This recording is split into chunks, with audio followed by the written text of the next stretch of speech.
there's sedans, there's coupes, and then there's the CLS63 AMG. This isn't just another car with 4 wheels and a badge, it's a full-blown statement. 4 doors, twin turbos, a hand-built motor, clocking in at 5.5 liters of AMG wizardry. It delivers more torque than your cousin's entire friend group could generate pushing a Civic uphill, and it does it in complete luxury. It wasn't supposed to exist at all. Cars like this aren't born by accident, they're forced into reality by people who refuse to follow the script. Mercedes made more E-classes and S-classes, but instead they gave the middle finger to rules and built something that sits in a category all by itself. And what came out was one of the most underrated beasts ever made. A car that made people stop and ask, well, wait, what even is this thing? So let's break it down, what the CLS63 AMG really is, why it had to claw its way into existence, and why, when you talk about 4-door coupes, this is still the benchmark that everyone else is chasing. To really get it, you gotta rewind to the early 2000s. Mercedes-Benz was untouchable in their lane. They were the go-to for luxury done properly. C-classes, E-classes, S-classes. Each one had its purpose. You had the entry-level Flex, the executive sedan, and the Big Boss limo. They were immaculate, respected, and serious. But they were also predictable. Nothing about them screamed risk. Nothing made you tilt your head and go, yo, that's wild. Then along comes this designer, Michael Fink.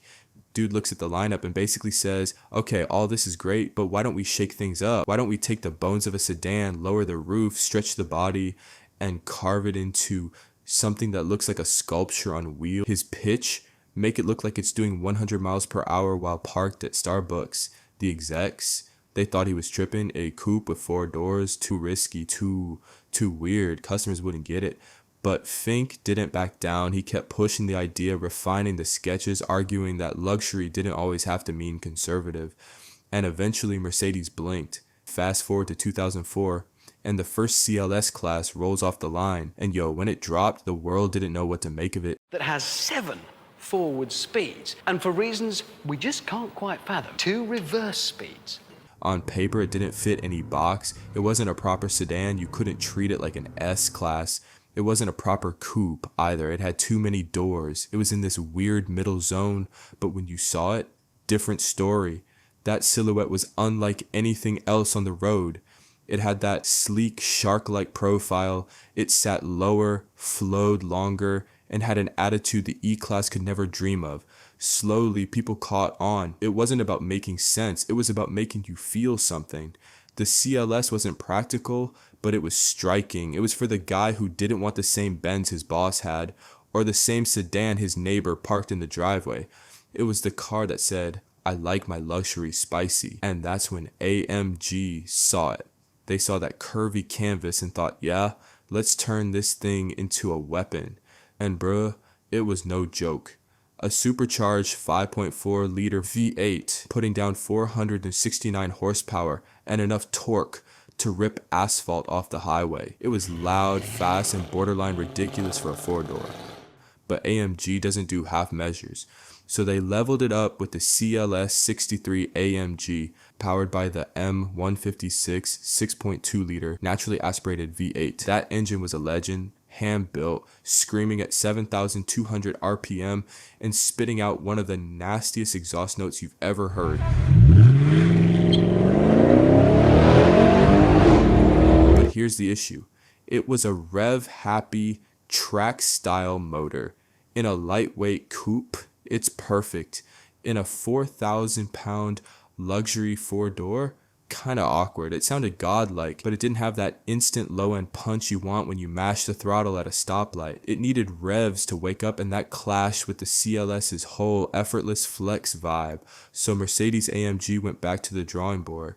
And when the second generation dropped, the W218, they fixed everything. This was the glow up. The W218 came correct with a stiffer chassis, sharper steering, and most importantly, the M157 5.5 liter bi-turbo V8. That engine was the game changer. It brought the brutality the CLS had been missing. And let's pause on the styling real quick because the W218 had some underrated heat.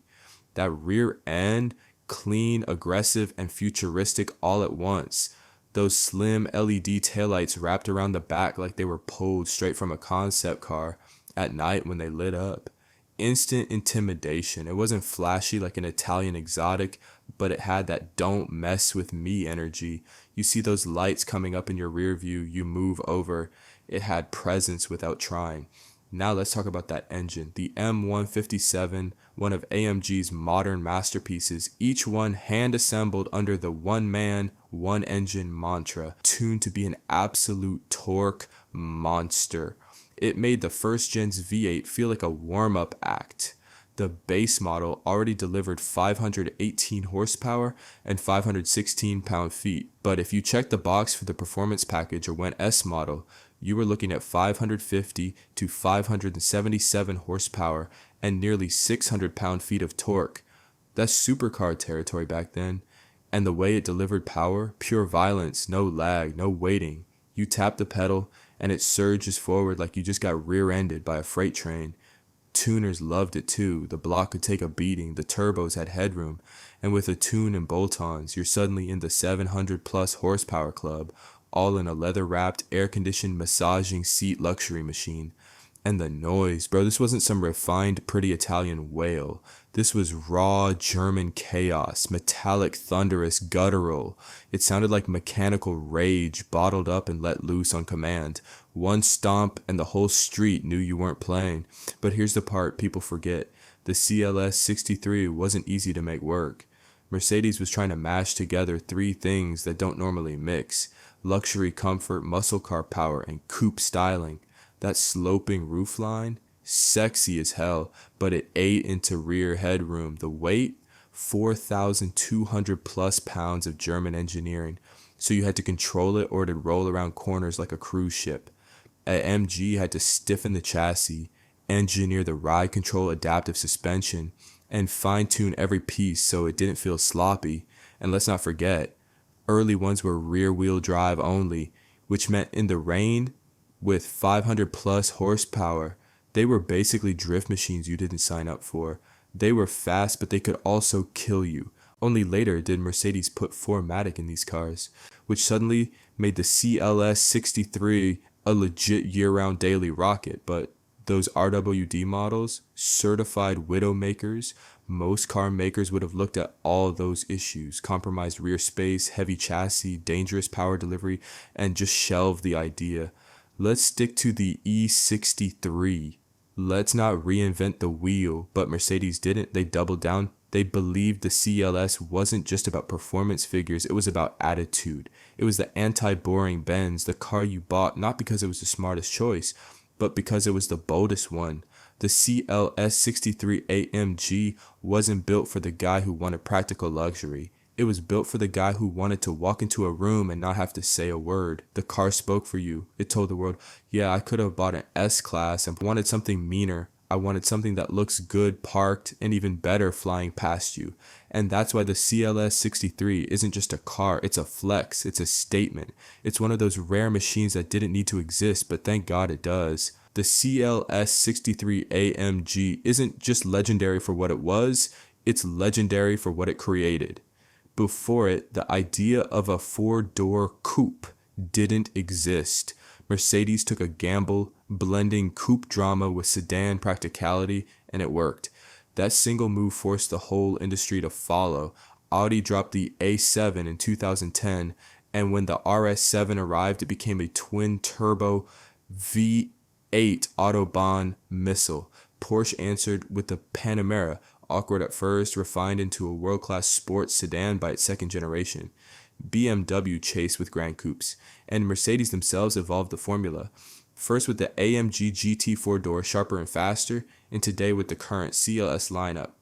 The new CLS53 is smoother, more refined, with hybrid assist. It's quick, but not as unhinged as the old CLS63. And then there's the CLS400D, the diesel sleeper nobody talks about, punching out 700 Newton meters of torque. That's about 516 pound-feet. It may not scream like an AMG, but that kind of makes it a highway powerhouse in its own right. Still, here's the kicker. Even with all these newer entries, the RS7, Panamera Turbo SE Hybrid, even the torquey 400D, The original CLS63 feels different. The new cars are brutally fast, polished to perfection, engineered safe bets. The CLS63 was raw, less filtered, born from risk. It wasn't supposed to exist, and that rebellious energy is baked into every drive. That's why the CLS63 isn't just another AMG from the 2000s, it's the blueprint. Without it, no RS7, no sleek Panamera, no AMG GT 4-door.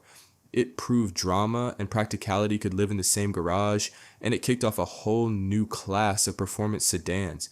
Even today, surrounded by cars with bigger numbers and smarter tech, the CLS63 still hits different because it has what the others can't engineer.